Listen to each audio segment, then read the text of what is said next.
Ser podcast. Hay incógnitas muy difíciles de despejar y que se convierten en retos mayúsculos para generaciones de científicos a lo largo de la historia. El cerebro es un caso paradigmático de esto. Y en España, una de las investigadoras que se está volcando en esta tarea es la neurobióloga Isabel Fariñas. Buenas noches. Buenas noches. Antes de nada, enhorabuena por el Premio Nacional de Investigación Ramón y Cajal en Ciencias Biológicas. Muchísimas gracias. Muchísimas gracias. Usted dirige un grupo de neurobiólogos moleculares de la Universidad de Valencia que estudia la capacidad del cerebro adulto para producir neuronas nuevas a lo largo de la vida. Yo pensaba que las neuronas no se generaban más, o sea, uno tiene las que tiene y se va muriendo, pero que no se generan más. Correcto, eso es lo que creímos durante muchísimo tiempo, durante más de 100 años, de que todas las neuronas se generaban durante nuestro desarrollo fetal y una vez nacíamos con el contingente de neuronas con el que íbamos a vivir toda la vida y perdíamos neuronas durante el envejecimiento y si teníamos un proceso neurodegenerativo se aceleraba esta pérdida. Eso es lo que creíamos. Desde hace unos 30, 40 años sí que sabemos que, aunque eso es así mayoritariamente, hay dos zonas del cerebro donde se producen nuevas neuronas a lo largo de toda la vida. Y son nuevas neuronas que en cualquier caso no llegan a hacer una suma cero con las que perdemos, ¿no? O sea, se nos van muriendo más neuronas de las que conseguimos generar. Sí, porque estas se producen para dos circuitos específicos nada más, ¿no? Son funcionales. Ese proceso nos ha enseñado que neuronas que se generen de nuevo en el cerebro se integran y funcionan bien. O sea, el cerebro es capaz de acoger estas nuevas neuronas y son funcionales. Eso sí que lo hemos aprendido con esto. ¿Se puede hacer algo para estimular la producción de nuevas neuronas? Bueno, eso es en parte en lo que trabajamos nosotros, es comprender cómo se generan, porque para que se generen estas nuevas neuronas, eso significa que en estas dos zonas tenemos lo que llamamos células madre neurales. Por ejemplo, si pensamos en la piel, las células madre de la piel son las que regeneran nuestra piel, que todos sabemos que la perdemos continuamente. O, por ejemplo, todas las células sanguíneas que corren por nuestros vasos sanguíneos se generan a partir de células madre hematopoyéticas en la médula ósea y generamos los humanos más de 1.000 millones de esas células sanguíneas cada día. Entonces, son las células madre, la presencia de células madre en los distintos órganos las que están encargadas de producir estas nuevas células en el adulto. Y en el cerebro, pues la versión del cerebro es las células madre neurales. Nosotros intentamos comprender cómo se controlan y quizá podríamos, la idea es que el conocimiento nos podría llevar a poder estimularlas para que produzcan más o comprender cómo se regulan y cuál es su actividad o, por ejemplo, a evitar que se pierdan durante el envejecimiento. ¿Cuándo empiezan a morirse, a perderse esas neuronas? El cerebro tiene una capacidad de adaptación enorme, que eso es una gran noticia, ¿vale? Se nos pierden neuronas, pero compensamos, porque los circuitos son lo que llamamos plásticos. Desde que nacemos, por eso nos adaptamos, por eso nacemos con las neuronas puestas, como digo yo, pero podemos adaptarnos porque nuestro cerebro tiene esto que llamamos plasticidad neural, que es modificación de las ramas de las neuronas, de manera que los circuitos que más se usan se refuerzan y los circuitos que menos se usan se debilitan. Entonces, a lo largo de la vida, esta plasticidad, antes pensábamos que solo tenía lugar en los niños y por eso decíamos que aprendíamos mientras éramos jóvenes, pero que luego ya no éramos plásticos. Esto no es así. La buena noticia es que la neurociencia ha probado que la plasticidad neural se da a lo largo de toda la vida. Todos la ejercemos cuando ejercitamos el cerebro. Entonces, la idea es que si se te van perdiendo neuronas, tu cerebro se adapta haciendo estos cambios plásticos. El problema es cuando se pierden muchas en un tiempo relativamente corto. Entonces sí que empezamos a tener problemas como pues, Alzheimer, Parkinson y demás. ¿Y por qué se mueren tantas en un tiempo corto en algunos casos? Esa es una pregunta que choca mucho la respuesta, porque la respuesta es que llevamos 200 años trabajando en estas enfermedades y todavía no sabemos cómo se producen. Es increíble, es increíble. Eso es debido probablemente seguro, a la complejidad del cerebro, pero aunque sabemos que hay genes implicados, determinadas proteínas implicadas, todavía no sabemos. Y esto, si pensamos, este es el gran drama de las neurodegenerativas, ¿no? Yeah. Porque, tiene dos dramas. Uno es desde el punto de vista científico, así como, por ejemplo, el cáncer es terrible, pero sabemos cómo se produce, con lo cual podemos intervenir. En las enfermedades neurodegenerativas aún no sabemos cuál es la causa real. Y luego tienen el segundo problema, es que debutan los primeros síntomas clínicos debutan tarde, porque el cerebro se adapta con esta plasticidad. O sea, que ya llevamos mucho tiempo perdiendo neuronas para cuando saltan las señales de alarma. Efectivamente. Por tanto, no podemos aplicar terapias preventivas o de protección de las neuronas que son vulnerables en estas enfermedades. Lo que se está haciendo ahora es intentar trabajar en la búsqueda de biomarcadores tempranos que se buscan en sangre, moléculas que puedan estar alteradas en personas que están empezando a desarrollar la enfermedad, y las técnicas de imagen que están avanzando muchísimo para ver si podemos tener una imagen un poco más precisa de cambios en circuitería, quizá, que nos puedan indicar que se puede estar desarrollando o iniciando la enfermedad. Ese es el gran problema, con lo cual tenemos que ir a restitución neuronal, porque no podemos prevenir, ¿no? ¿Y para qué efectos prácticos de qué nos serviría detectar en alguien antes que se le están empezando a morir las neuronas? ¿Podríamos ralentizar o parar de alguna manera esa muerte de las neuronas?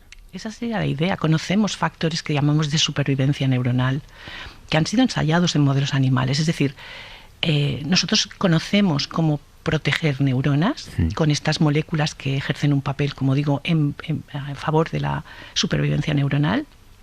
También, si supiéramos las causas de la enfermedad tempranas, podríamos actuar sobre las causas y prevenir que, por ejemplo, haya proteínas anómalas que están dañando la neurona. Todo ese tipo de intervenciones solo son posibles, sin embargo, si detectamos precozmente, claro. Y no estamos en esa situación a día de hoy. ¿Cómo se entrena el cerebro? O sea, muchas veces escuchamos eso de, no, tienes que ejercitar el cerebro ya, pero ¿cómo? ¿No? Dígame una rutina que deberíamos seguir. A ver, lo importante es mantenernos activos intelectualmente. De hecho, no se puede decir que tener un nivel de actividad intelectual prevenga de las enfermedades neurodegenerativas, pero el dato epidemiológico, cuando se miran las estadísticas, la incidencia, por ejemplo, de enfermedad de Alzheimer es menor en los colectivos profesionales que tienen una elevada actividad intelectual en su trabajo. Entonces, no es decir, eso puede prevenir que una persona tenga la enfermedad, pero las estadísticas dicen que hay una correlación ahí, ¿no? ¿Cómo se ejercita el cerebro? Pues haciendo cosas que motiven a nuestro cerebro, actividades intelectuales, yendo a actividades culturales y, sobre todo, como diría un valenciano muy influyente y muy buen neurólogo que está en Harvard, que es Álvaro Pascual Leone, teniendo motivos vitales importantes, porque es ahí donde nos implicamos, ¿no? Estas cosas que nos mueven en la vida, ¿no? Que nos hacen hacer cosas, a los abuelos con sus nietos, ¿no? Sí. Cosas que son motivos vitales, y eso nos lleva a ejercitar, a tener nuestro cerebro activo, a intentar recordar las cosas, pero bueno, en cualquier caso, sudokus, crucigramas, teatro, salir por ahí, cuidar de los nietos, todas las cosas que nos motivan y nos tienen activos. Ahora que he hablado de nietos, ¿qué hay de eso de es mejor aprender idiomas de pequeños? Porque los niños son como esponjas, de mayor ya el cerebro no los coge. Sí, bueno, es lo que decimos de la plasticidad, ¿no? Los niños pequeños tienen una plasticidad muy grande porque, si lo pensamos bien, parece paradójico que construyamos el cerebro, pongamos todas las neuronas en su sitio, en la oscuridad del desarrollo fetal, donde no hay muchos estímulos. Un feto no recibe muchos estímulos, recibe muy pocos. Y luego nazcamos con eso puesto y tengamos que adaptarnos a los estímulos que nos llegan, a aprender, etc. Parecía una paradoja, ¿no? Entonces, la idea es, como decía, la plasticidad neural es máxima justo después del nacimiento y en las 2 primeras décadas de vida. Y, por tanto, eso nos permite el aprendizaje a escala mayúscula, claro. ¿A qué edad está el cerebro en su plenitud? ¿Es en esos años o después, ya en un momento de madurez, ahí también sigue bombeando bien? Sí, nosotros seguimos siendo plásticos durante mucho tiempo. Como digo, eso es como compensamos, ¿no? Dijéramos, deterioros del cerebro. Los compensamos así. Pero es cierto que, como decía, la plasticidad es mayor cuando somos más jóvenes. Pero no la perdemos. Eso hay que decírselo a la gente porque por eso decimos que hay que ejercitar el cerebro. Es bueno para nosotros. ¿Por qué hay gente que es más lista que otra? Hay cerebros que vienen mejor de serie. Bueno, sí, eso es genética. La diversidad humana es gigantesca en todos los aspectos. Pensemos, por ejemplo, en la altura, ¿no? Miramos a la población y obviamente no hay una altura.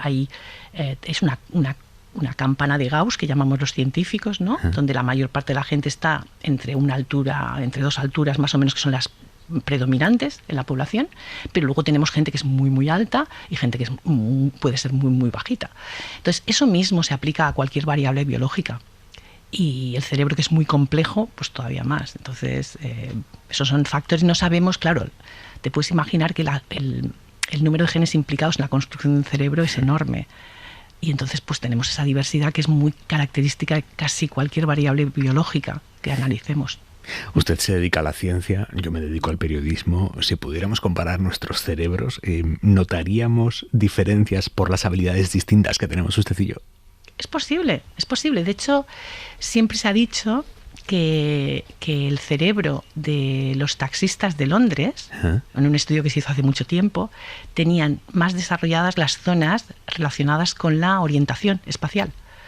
El ejercicio, claro, si te ejercitas una zona, no son diferencias, no hay diferencias mayúsculas, ¿me explico? Pero sí que hay, seguro, que ahí los circuitos están más reforzados y puede llevar incluso, como decía, este era un estudio real, a que esa zona dedicada a la orientación espacial estuviese un poco más desarrollada. Se analizó el cerebro de Einstein para saber por qué era tan brillante y se llegó a la conclusión de que tenía más astrocitos en las áreas del cerebro que se encargan de las matemáticas y de la imaginación. ¿Qué son los astrocitos? Las neuronas no están solas. Siempre nos hemos dedicado mucho en la neurobiología durante muchísimas décadas a las neuronas, que son las células que piensan, vamos a decirlo así, ¿no? Pero las células están acompañadas de otras células que les son necesarias porque les hacen como de soporte, ¿no? Por ejemplo, hay dos tipos principales de estas células que llamamos células gliales. Unas son los oligodendrocitos, que son las que hacen las vainas de mielina, para que eso favorece la conducción nerviosa, que son como aislantes de los axones de las neuronas. Y las otras son los astrocitos, que hacen muchísimas funciones de mantenimiento del medio, del exterior de las neuronas, ¿no? O sea, son los mecánicos de las neuronas. Algo así, mecánicos, limpiadores, basureros, un poco de todo. Vale. Y superan a las neuronas en número. Puede haber, depende de las zonas y de los individuos. O sea, por cada neurona que tenemos, ¿cuántos astrocitos tenemos? Entre 5 y 10. Ostras, pues ya son, ¿eh? Sí. Entonces, claro, os podéis imaginar que cuando Einstein falleció había mucho interés en que los anatomopatólogos mirasen qué había de singular en su cerebro, claro. Y se encontraron con que había más astrocitos de la cuenta. Bueno, a ver, es por eso lo que digo, tú puedes tener los cerebros, nunca vamos a ver que... Antes hablábamos de la diversidad y de personas igual con más inteligencia, que también habría que definir inteligencia, que eso no es nada fácil. Pero ese es un buen melón, sí, se lo dejamos para otro día. Sí. Eso es otro melón. Pero podemos tener dos cerebros idénticos que aparentemente no van a tener ninguna diferencia, pero los circuitos son distintos y esas personas piensan diferente. De hecho, yo siempre digo que los seres humanos son todos únicos en cuanto al cerebro. ¿De qué depende que tengamos más o menos astrocitos? Einstein tenía muchos. ¿Cómo puedo hacer yo para tener muchos astrocitos? ¿Puedo hacer algo? Pon un astrocito en tu vida. No, eso es de cómo se genera el cerebro. De hecho, es curioso, pero durante el desarrollo fetal, primero se generan las neuronas y más tarde se generan los astrocitos. Y hay gente trabajando incluso en cómo se producen las neuronas durante el desarrollo y luego cómo se producen los astrocitos. Pero se producen a partir de las mismas células progenitoras. Eso es muy interesante. Primero se dedican a construir una cosa y luego se dedican a construir otra. Pero no sabemos muy bien. O sea, van por orden, ¿eh? O sea, van por orden. Está bien eso. Y usted estudia cómo hacer que esos astrocitos puedan transformarse en neuronas, ¿verdad? Bueno, nosotros trabajamos más bien en las células madre neurales, como decía antes, que de hecho están relacionadas por familia, vamos a decir, por genealogía, con los astrocitos. Tienen una cierta relación. Entonces, el punto de las células madre neurales, nosotros intentamos entender cómo se regulan, como decía antes, porque podríamos quizá intentar influir en su actividad para generar más neuronas si fueran necesarias. Pero el problema que tienen estas células es que solo están en dos zonas del cerebro. Entonces es difícil pensar. Por ejemplo, una enfermedad de Alzheimer se mueren neuronas en muchas áreas cerebrales. Entonces es muy difícil pensar que con una fuente de nuevas neuronas en dos zonas concretas podamos realmente reparar un cerebro. Nosotros seguimos estudiándolas porque nos parecen que nos enseñan mucho de cómo de esta generación de nuevas neuronas y porque además los gliomas suelen producirse a partir de estas células del cerebro. Entonces hay que entenderlas si queremos tratar estos tumores cerebrales que son tan terribles. Pero una idea que surgió en la comunidad científica y que se está explorando y que en ratones ya se hace es: los astrocitos no se mueren en un proceso neurodegenerativo, resisten. Y hoy en día los biólogos sabemos transformar una célula, un tipo celular, en otro tipo celular con métodos relativamente sencillos. Que consiste en manipular las células para que expresen un gen, introducirles un gen. Podríamos convertir un astrocito en neurona. Correcto. Y ya se hace. Una célula que no ya se ha mueve. hecho. ¿Y eso en humanos cuándo lo vamos a conseguir? Bueno, eso ya... Como veis, yo solo quiero respuestas. Sí, hay que ser muy cauto. Yo cuando cuento esto siempre digo que en la investigación a veces se inician procesos, se inician vías, ideas, ¿no?, a futuro, y luego hay que hacer mucho trabajo muy riguroso para demostrar que esa idea puede ponerse en práctica. Entonces, no hablamos de tiempos inmediatos, pero claro, los investigadores no empezamos un trabajo ahora y mañana tenemos una solución. Son caminos muy largos, ¿no? Como el otro día comentaba con otras personas, eso es como cuando la COVID-19 la rapidez en generar una vacuna eficaz salvó millones de personas en este planeta y la economía, si me apuras, ¿no? Nos salvó a todos, pero eso se pudo hacer porque había 50 años de trabajo previo en el RNA. Entonces los tiempos de la ciencia hay que tenerlos muy en cuenta y comunicárselo a la gente de esa forma, ¿no? Cuando lleguen las soluciones, estemos cercas, podremos decir, estamos cerca de esto, ya se está llevando a un ensayo clínico, a una fase preclínica, todas estas cosas regulatorias que hay que cumplir. Pero lo que yo estoy contando es una especie de idea que en la práctica funciona en ratones, pero hay que ser muy cauto, muy cauto. Usted estudia el cerebro, que es un órgano que tiene una limitación grande, que es básicamente que no se puede sustituir un cerebro dañado por un cerebro sano. ¿Esto podrá darse alguna vez? No, de hecho ya se hizo un experimento de ese tipo, pero no tiene ni sentido, no. Se hizo un trasplante de cerebro, pero se probó que eso no funciona y no creo. Es más, yo creo que lo que hay que transmitir es la idea de que nosotros somos nuestro cerebro, no hay más. Yeah. O sea, lo que somos es eso. Entonces, un trasplante de cerebro, es que ¿qué significa? No somos nuestro cuerpo, somos nuestro cerebro en realidad. Usted, como científica que investiga el cerebro, ¿qué entiende por alma? No, es el cerebro. A ver, aquí puede haber un debate de todo tipo, desde distintas sensibilidades personales, ¿vale? Y cada uno, pues las creencias entran dentro del ámbito de lo que cada persona considere. Pero desde un punto de vista biológico, el alma sería nuestro cerebro también. O sea, nuestras emociones, no solo es para pensar, todo lo que somos, nuestras emociones, nuestra identidad, todo está en nuestro cerebro. No hay otra cosa en el cuerpo humano que nos dé esa identidad. O sea, nuestra personalidad depende de las características físicas de nuestro cerebro. Y de los circuitos que hemos reforzado, etcétera.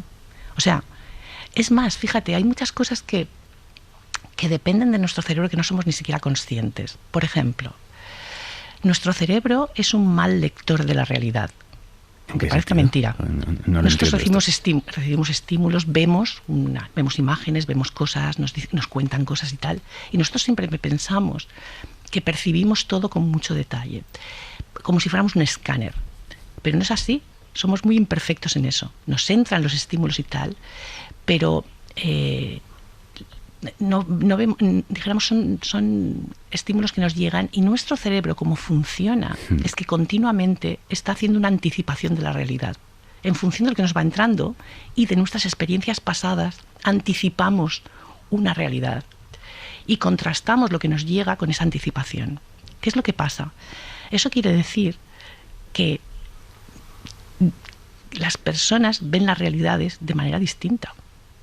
Y eso explica por qué, por ejemplo, podemos tener prejuicios aunque tengamos datos delante, por ejemplo, o que dos personas vean la realidad de una manera distinta. Igual es difícil de comprender. No, lo entiendo. Me parece apasionante, claro. Y eso es porque nosotros, todas nuestras vivencias, todo lo que hacemos, todo lo que depende de cómo funciona nuestro cerebro. Y nuestro cerebro tiene esas peculiaridades. En eso se basa, por ejemplo, la magia. Hay un libro maravilloso de Jordi Camus que se llama El cerebro ilusionista y te explican cómo funciona la magia. Y la magia es precisamente eso. El mago está especializado en generar una anticipación en tu cerebro una realidad que tú piensas que es la realidad, pero no la es, porque tú lo has anticipado en tu cerebro, y luego te presenta una solución antagónica a eso. Y eso es lo que sorprende. Y dices, wow, ¿no? Ostras, Porque la magia se basa en cómo es nuestro cerebro funcionando, por ejemplo. Le veo a una apasionada del cerebro. Bueno, sí, toda la vida. Toda la vida, desde chiquitina. O sea, ¿cuándo se dio cuenta de que quería...?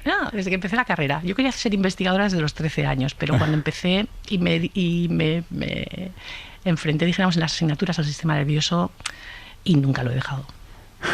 ¿Qué le apasiona? O sea, que ¿tiene detectado el momento en el que dijo, wow, es esto? No, fue todo el curso, pero empecé a leer los libros de Santiago Ramón y Cajal y, bueno, le pasa a mucha gente que se inicia en la biología, ¿no? La fascinación por un órgano tan complejo es como un reto. Qué bueno. Isabel Fariñas, muchísimas gracias. Ha sido un placer enorme escucharle. A vosotros. Encantada de estar aquí y un placer. Muchísimas gracias. Para no perderte ningún episodio, síguenos en la aplicación o la web de la SER, Podium Podcast o tu plataforma de audio favorita.